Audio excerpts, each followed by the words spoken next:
All right, we're live. Happy hour at home.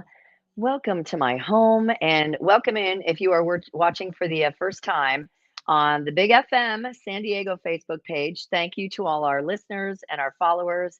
My name is Corey Dillon, and the boss and all the powers of be were good enough to let me do this on our Facebook page over there. It's on my Facebook page as well, and it's also on my YouTube channel. Getting it in today, and we're going to make a Corralejo Tequila Cadillac Margarita. I've only had one today, so it's already in my bloodstream, and I'm hoping that Brian, who is with Infinium Spirits, who sells and distributes and speaks great things and makes a great margarita about Corralejo Tequila, will join us. I'm also hoping that my boss Garrett will join us. He's about to get on the air here at 3 o'clock, but we are of course listening to Big FM. Now, the Cadillac Margarita, it is essentially top shelf everything, and you can't go wrong with Corralejo, which you should be able to find in your local high-end beverage store, shall we call it that? And they have several different brands, I guess you could say. Oh, there's Garrett. What, live from the Big FM studio? Let me bring him in. Let me there. Woo woo, Garrett. Oh, is he going on the air live? I think he is. Watch this, people. Live radio. I can't hear him though. I think he has to turn his mic on. He didn't check the mic. Whoops. But anyway, they have Blanco tequila, which is what we're going to use. Yeah, you just have to go to the little settings thing, Garrett. There you are. Put in your name. You just test your mic and everything like that. So they have Blanco, which is what we're going to use, but we're actually going to use another brand that they have because I guess this is what we're going to use at Taco Fest, which we are super pumped about. It's here in San Diego. It's huge. It's coming up on Saturday, May 14th. 25 of the best taco shops that you could possibly find all in one spot at Waterfront Park in San Diego. And we've got Sir Mix-a-Lot coming. Sir Mix-a-Lot's going to be there. And, they're going to be making Corralejo tequilas, 5 different kinds. Let's say we have a spicy mango, strawberry, there's the Cadillac or Baby Got Back Cadillac Margarita. And let's see what else is going to be there. Oh, they're going to have like a PB and J margarita. The jury's out. We'll find out about that one. And then your classic. So that's 5 tequilas that I have named. And today, again, we're going to make a top shelf Cadillac Margarita or a Baby Got Back Margarita from the Corralejo Tequila, Corralejo.com website, which I pulled up on my phone here because I don't remember verbatim all the ingredients, but I do know. Let's see. Is it working? Is it worky? I know. You just have to make sure that it's sourced, Garrett, from your laptop or whatever. It's a little confusing. I do know. But they also have obviously a reposado, and Garrett's the expert on all this stuff, I'm sure. And then anejo. And no, what? I can't hear you yet. I've got you on. It's just you got to figure out how to make yourself heard. I love this. I've got fresh squeezed lime juice. I would never go without anything else. I got some Hawaiian black sea salt. You could also use tajin, which is that salt, pepper, and salt, no, salt, pepper, and lime combo. Really good. But we're going to use Hawaiian black sea salt because that is what the recipe calls for. And I promise you, about a half hour ago, I didn't even know this existed, but I ran by my local Bevmo to find some orange flower water. Okay. I mean, a lot of Cadillac margaritas call for, like Grand Marnier, because again, that is top shelf. That is as top, the tippity top that you can go for an orange liqueur. I've got the ice ready. It also calls for a hawthorn strainer. That's what this one is. The other one that's more like a big spoon with holes in it, that's called your julep strainer. And this one keeps out a lot of ice and stuff like that you don't want to ruin your cocktail. I'm going to make it in a rocks glass because I am actually going to put a rock in it, but we're going to shake everything up. And I'm going to, here's the secret. I'm going to rim just a little bit of it with the salt. And my lime juice is still a little frozen because, again, I like to buy a giant, big old bag of, but I'm going to do this. I'm going to get that. Wait, let's see who's that. Is that Garrity? Oh, no, it's Brian. Brian, what's up? Hey, how we doing? Sorry, I Good. had to email and junk, unfortunately, but I wanted to hop on. Oh, it did? It went to junk? Yeah, I don't know why. I'm offended. Very annoying sometimes, but I know. And, glad well, I can no make it. worries. Garrett's I like having that some shirt. technical difficulties. Yeah. What's that? Oh no, Like the shirt. my new Well shirt. done. Okay, so I've got my black sea salt. I did. It's an abomination sometimes the way I make a cocktail, but that's what you guys are here for. That is a lot of salt, and for somebody who didn't used to even like salt on her margaritas, but now she will. There you go. Okay, that's what we're gonna do. And when Garrett jumps on, what is the story you've heard about the origination of the margarita itself? Because I've heard several stories. The margarita, yeah. So I mean, basically, in Mexico, where they have, back in the day, it was probably wasn't the best quality tequila, so it's a lot of mixing with citruses and sweeteners to kind of cover up the flavor of agave, and that's like the Paloma and Margarita. That's where it kind of all started because it's just basic kind of helping out the agave back in the day. So Right. more just as the agave wasn't that Enhancement. Yeah, exactly. It tastes like burning it. A lot of people did it with the salt and lime, too, and obviously that kind of is one of those things that just cover up the flavor kind of thing. But now the because quality is so good that people are drinking right. it up, and it's fantastic now. Yeah. Right. Well, there are drinking tequilas as there are other drinking spirits that you would just have on the rocks, essentially. Yeah, ice cold. Yeah, keeping it colder, and then that fresh citrus, which they have lying around there, the limes.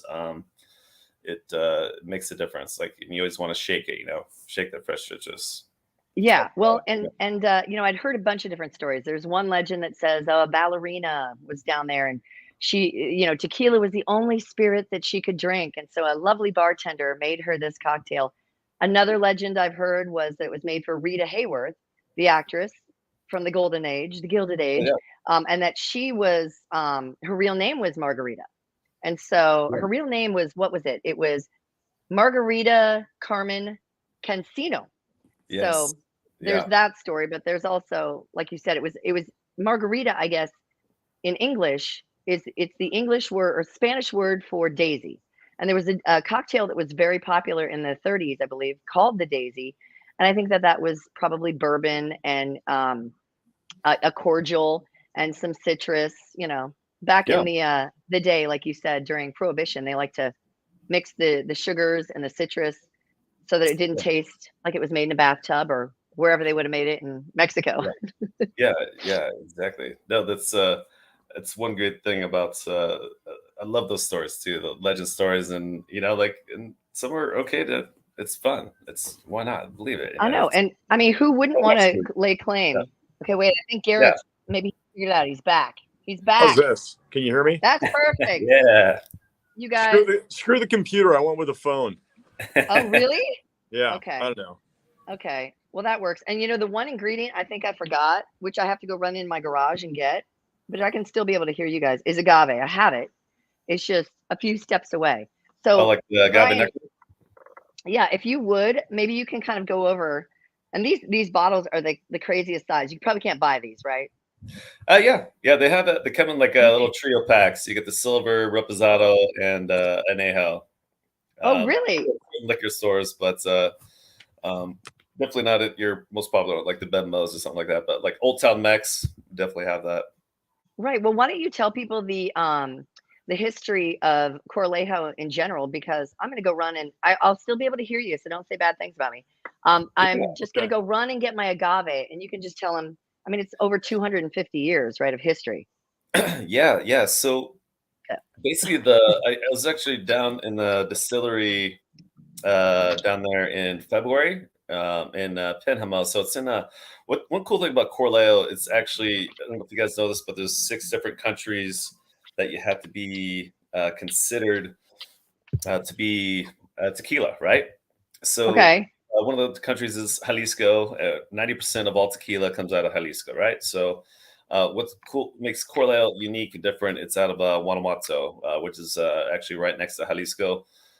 So you get more of that Highland agave, and like with anything like wine, I always refer to agave. It's a terroir, right?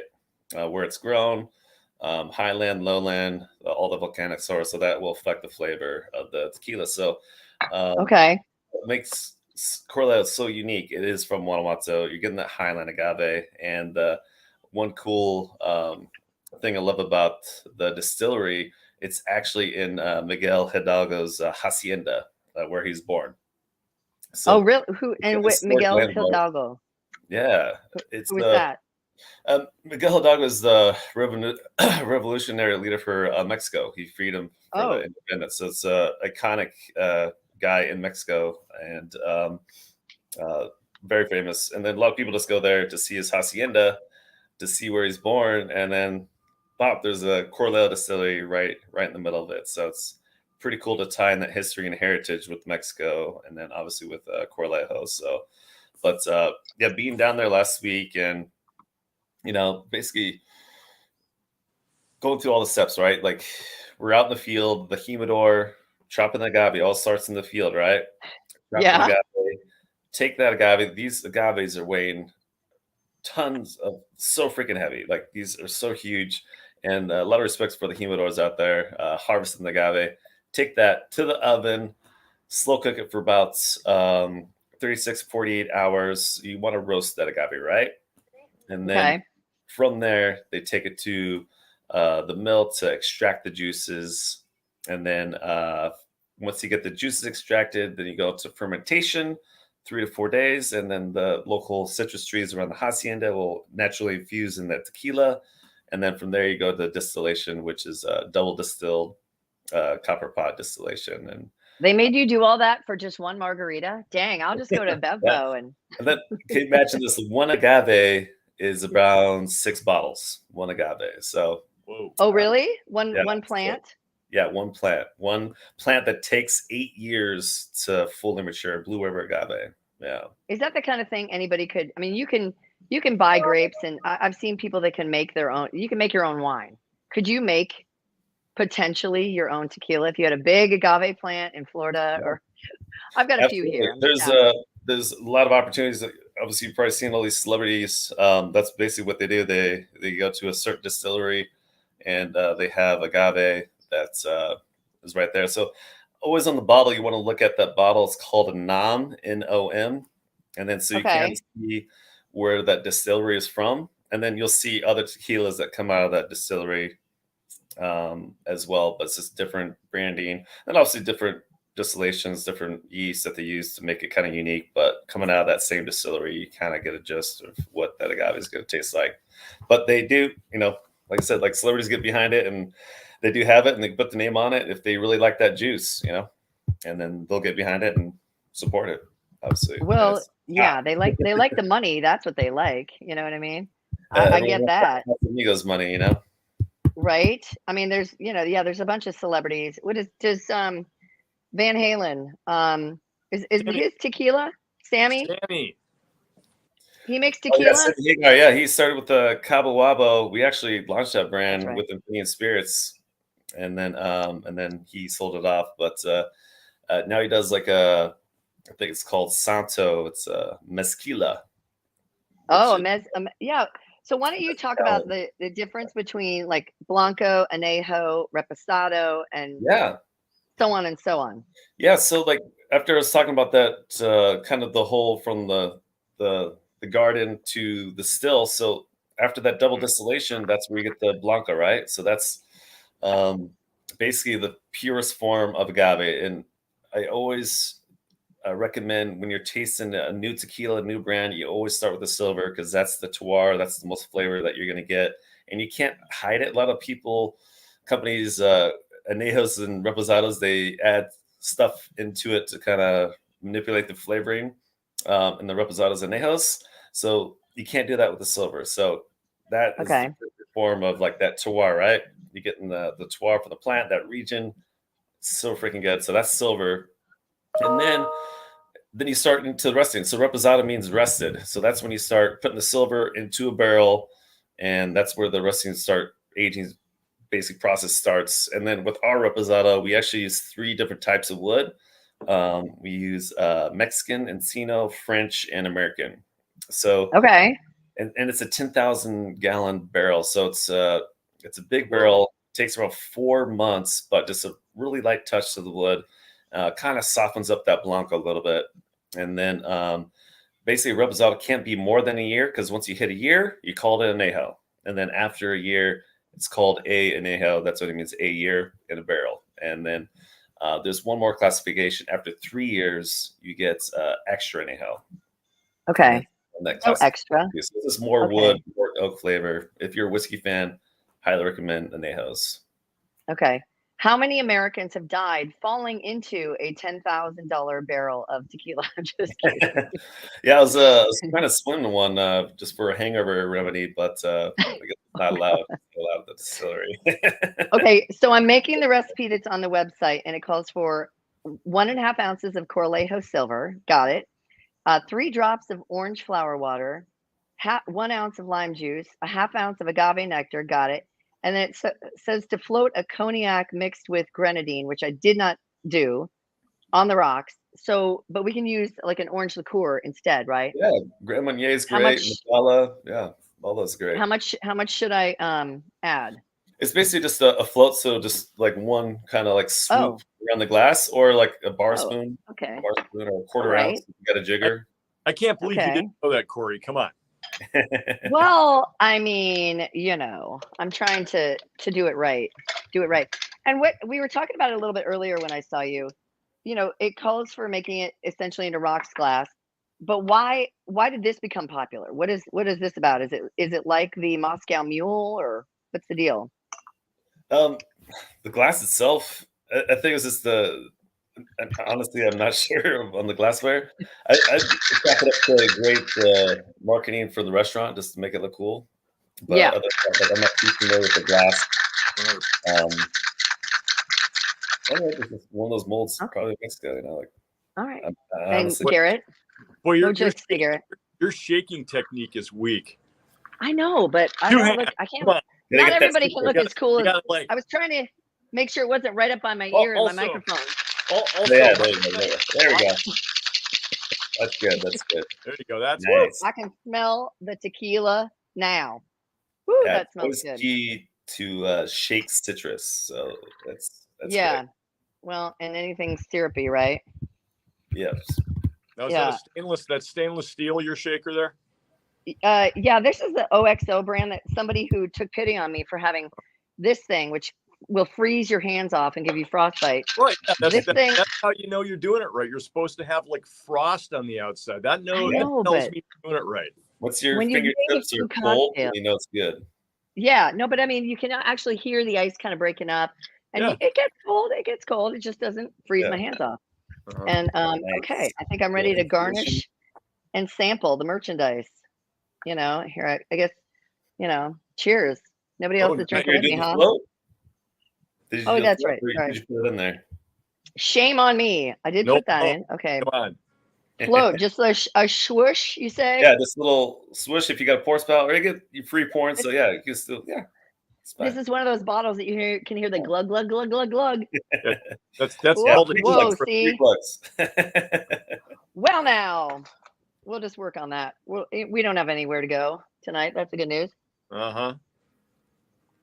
You may have to do a morning show tomorrow, though. Yeah, I certainly do. Have I let you down yet? I mean, a couple times, but no. But there's still time. You guys should come down to Old Town tomorrow. We'll be down there from 4 to 6 with the Wonder Bus. Yeah.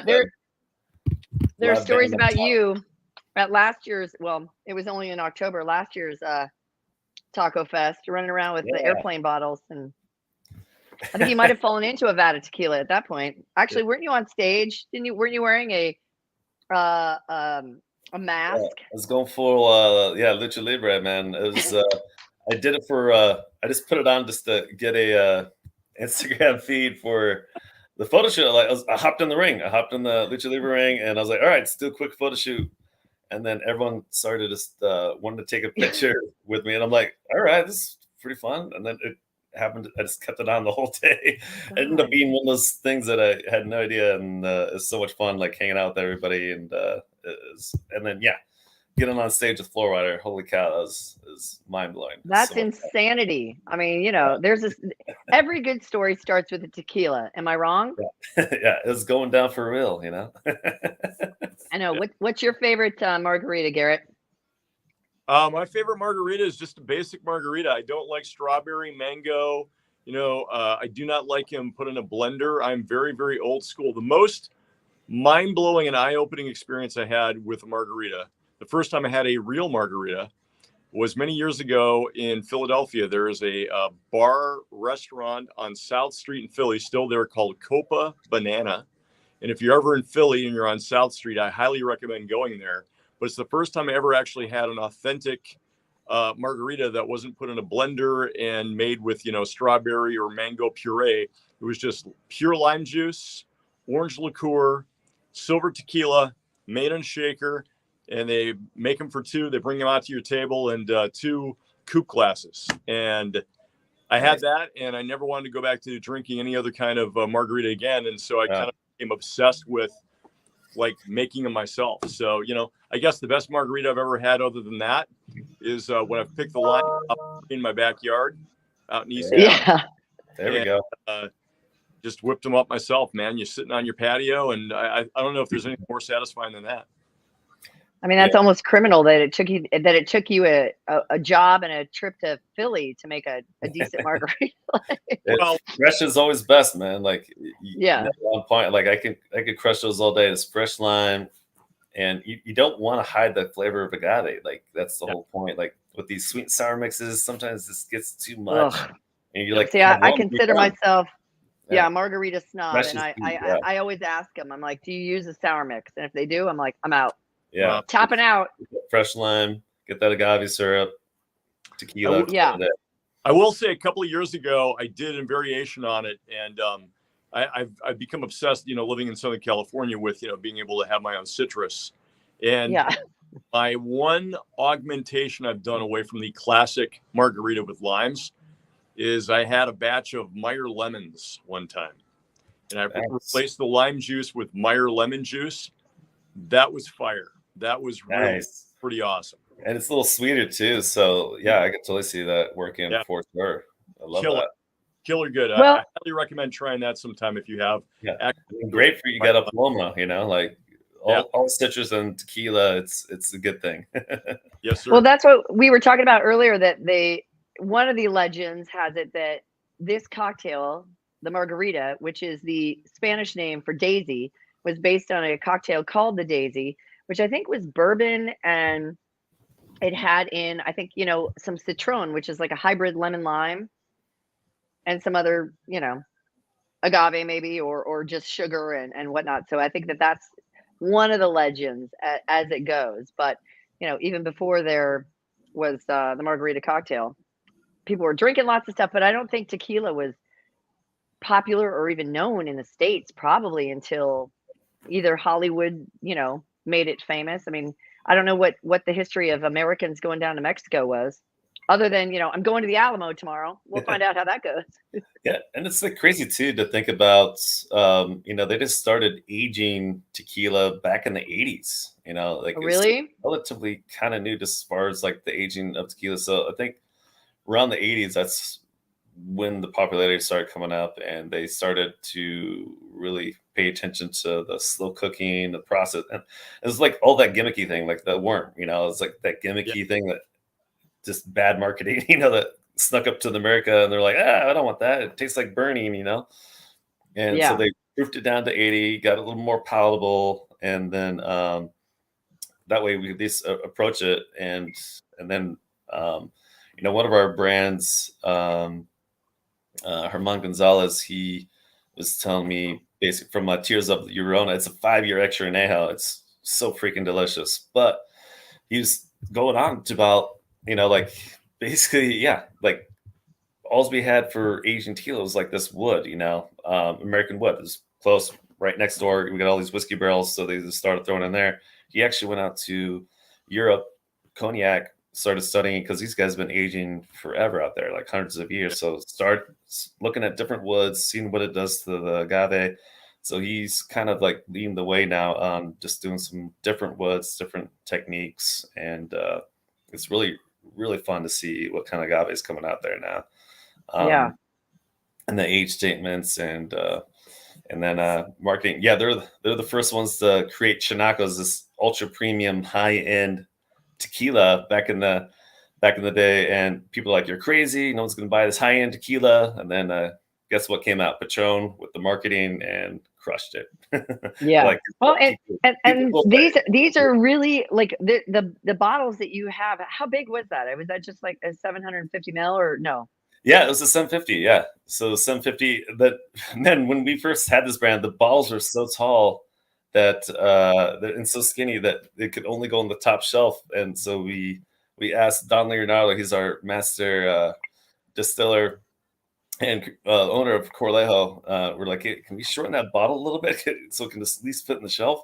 And so people like me, people that are like 5'5" and under can actually see it, because yeah, we only notice things at a certain level. I mean, it's true. Yeah, right. It's true. No, It's like, true. and yeah. So it was, and he's so creative. He has fun with the bottles, and you see the different colors. And Corralejo actually has its own glass factory down there, at the hacienda, and the thing runs 24/7, like just making. Does the color like wine, is usually in either like a green or a clear bottle or whatever, because it can affect the light getting in, can affect the wine. Look at me. What about tequila? Does that have any effect on the tequila? No. No. It's just more for standing out in the back bar kind of thing. Like you get that, see that blue, red, white. Yeah, I love that. It's just more kind of like standing out in that back bar. Right. Different colors. Yeah, that's right. Well, and I don't know if you know this, Brian, but Garrett's birthday was on Monday. Garrett. Nice. Yeah. It's so long ago you can't even remember. Sorry. And and last night Pearl Jam was in concert, right? I've never seen Pearl Jam from my hometown, Seattle. Never seen them. But you were there, and you posted something on your Facebook today, which is freaking epic. That is epic for 91X. You want to tell them, or you want me to tell them? It was really cool. Eddie Vedder is, even though Pearl Jam is from Seattle, Eddie Vedder is from San Diego, and he was living in San Diego when he auditioned to be the singer in Pearl Jam. They weren't called Pearl Jam yet. I think they were using the working name was Mookie Blaylock at the time. And his audition tape got up to those guys, Jeff Ament and Stone Gossard, who just had their band split up that they were in called Mother Love Bone, big Seattle time, right? And Eddie got the gig, right? So, but he was down here knocking around doing local music, had his own band here called Bad Radio. And so he's always had, a lot of love for San Diego. And he genuinely is a fan of 91X, our sister station for Big FM. And, he's been spotted with like 91X stickers on his guitar cases and on his amps and stuff. And so we may have sent him a couple of T-shirts when they were up at the Ohana Fest last October. And sure enough, one of those T-shirts made it onto Eddie's body last night for the encore. And so for the entire encore of the show last night, he was rocking a 91X T-shirt. So that's freaking epic. That's like the kind of advertising you pray for, because our boss isn't going to pay for that. All I can tell you is amazing. It felt good, and I credit anybody who's ever been a part of 91X over the almost 40 years it's been on the air for helping that, because that's something that happens overnight. That doesn't happen because you just started playing his record. It happens because he has a genuine affection for 91X, and he grew up with the radio station. So like a lot of people, he's very fond of it, and he displayed it last night. Last night's show, though, to be honest, was truly a love letter to San Diego. You put it in perspective. This was the kickoff date of a tour that was supposed to start in April of 2020. And so it's been postponed for over 2 years. They were chomping at the bit. They were actually in town for a week using Viejas Arena to rehearse. And so it was the kickoff date of a long delayed tour. And if you were at the show last night, there was a lot of love to just San Diego in general. I mean, not only Eddie has ties here, but Matt Cameron, the drummer, originally from Chula Vista.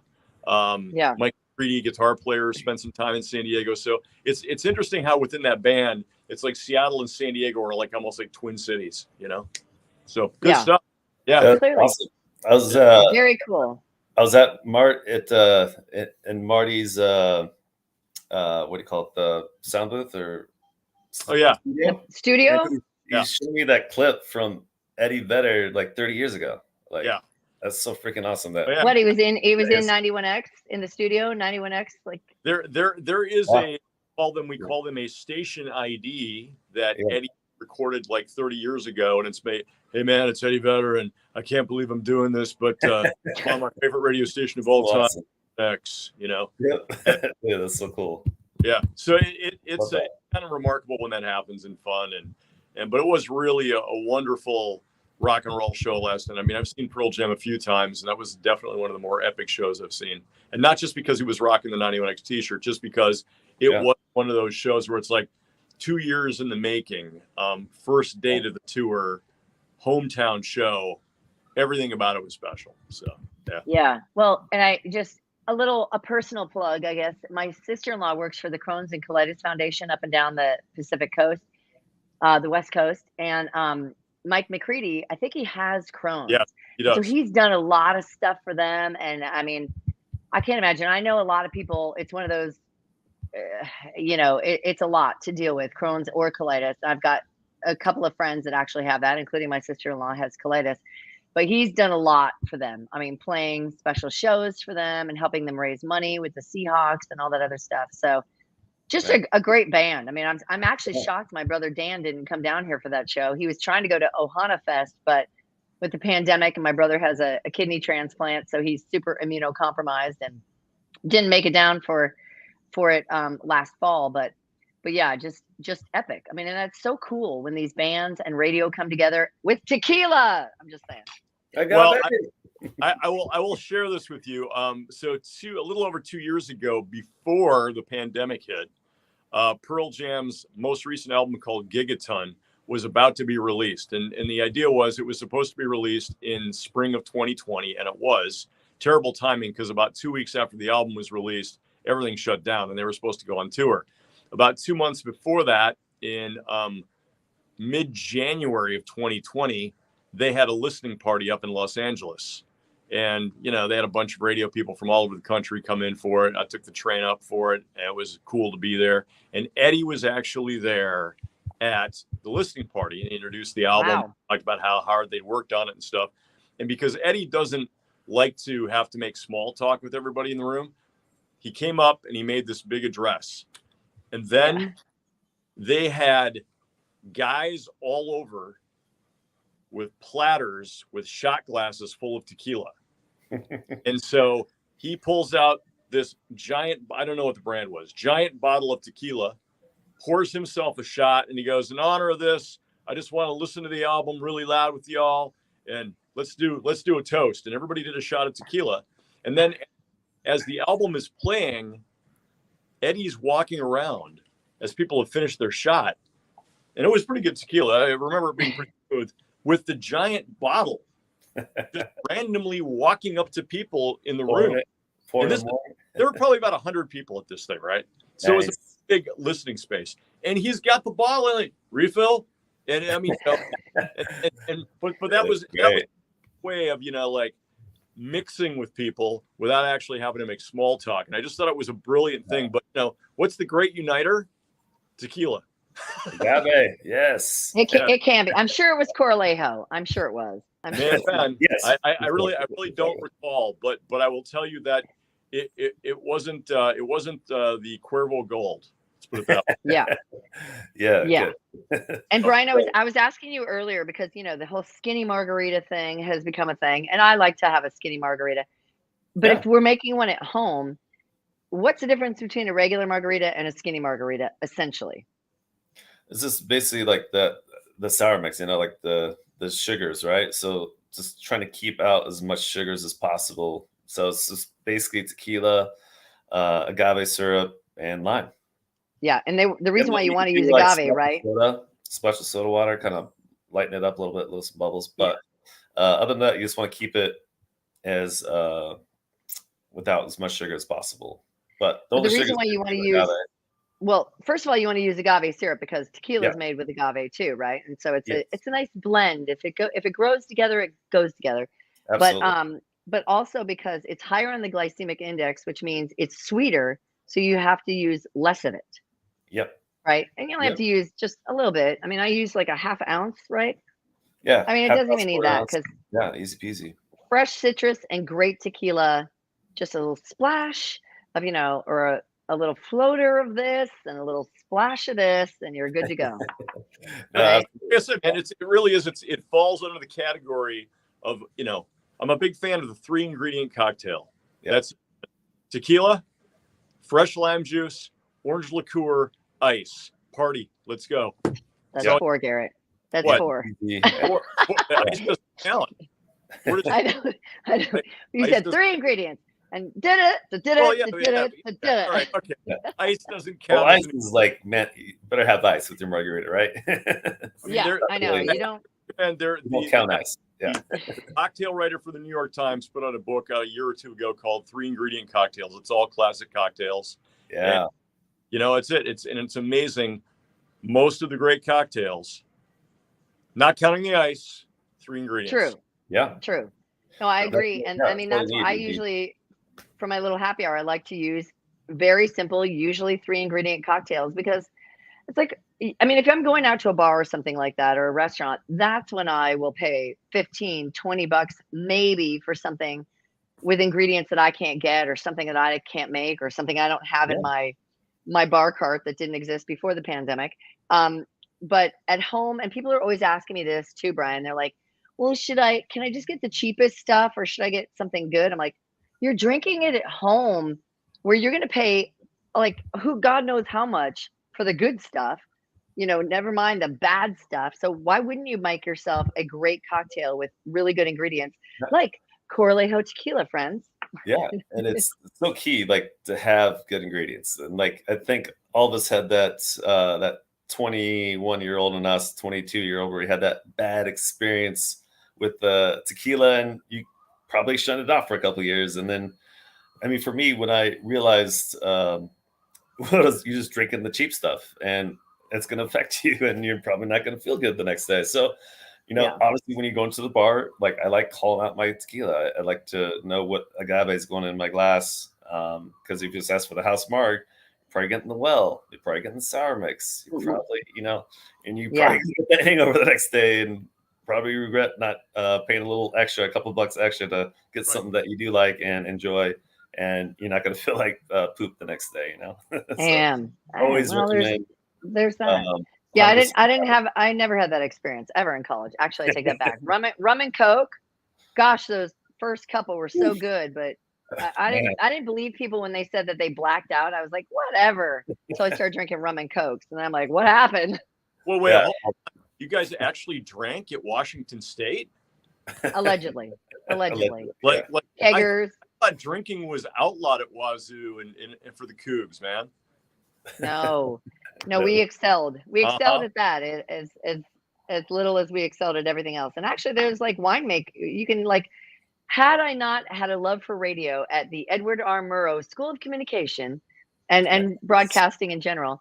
They can be as loud as they want. Come on in. They're about to be broadcast live. And Corey's, alcohol festival here. Hello. Yeah. Oh, hey, that's Dean, our engineer. Hi, Dean. Hey. Hey, did you sample the Corralejo when they came into our conference room today, Dean? No, but I asked a whole lot of questions about it. Oh, you did? Do you like tequila? Yep. Or do you love tequila? Okay. I like tequila. I like tequila. Yeah. Okay, good. Good, kind sir. Yeah, I love it. Well, I think we can wrap this up. I've taken up enough of your time. But Garrett, do you want to tell more people about Taco Fest that's coming up? We're all going to be there. It's going to be a big time. So excited. All I say is this. It sells out every year. If it doesn't sell out in advance, it sells out the day of. And I always feel bad for people who think they can just, because it's San Diego and it's classic San Diego. Yeah. People think they can roll up for anything and just go in. And I'm going to tell you that rarely is the case with Socal Taco Fest. It is hands down the biggest and best taco fest in San Diego and in Southern California. Expanded to 3 stages of entertainment this year. Of course, we've got the Lucha Libre Wrestling. We've got the Chihuahua Beauty Contest and races. I say the race rather loosely because there isn't much really racing. They're more like waddling. Oh, really? I mean, they're little tiny legs. Yeah. But you know, we got the Margarita tent, which is always kicking, man. I mean, the Corralejo Margarita tent is a great place to hang as well. Yeah. So many great taco vendors there. All I'm saying is you'll be sad. You'll be so sad if you miss out. And it's basically a week and a half away. It's a week from this coming Saturday. So next Saturday, go to the website, bigfmsd.com. All of the details are there, and you can buy your tickets. And I hear this rumor that Corey may dress up in a margarita outfit. You know, you keep saying that, but I haven't seen said outfit. I don't have one. I've got lots of costumes. We know. I would do it. We'll let you borrow one of Marty's costumes. Okay. And I should make note of the fact that Sir Mix-a-Lot's going to be there. Woo! Yeah, not even nature. Sir Mix-a-Lot. Can't wait. Baby got back, and our friend DJ D-Rock, who has opened up for Janet Jackson.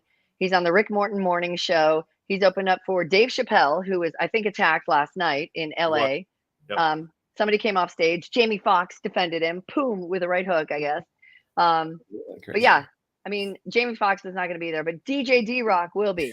So thank you guys for hopping on my crazy little happy hour. Yeah. Thank you for bringing by the tequila today. All the tequila. Next time it'd be nice if you could leave me, you know, something in the studio to actually sample and, you know. I agree with that.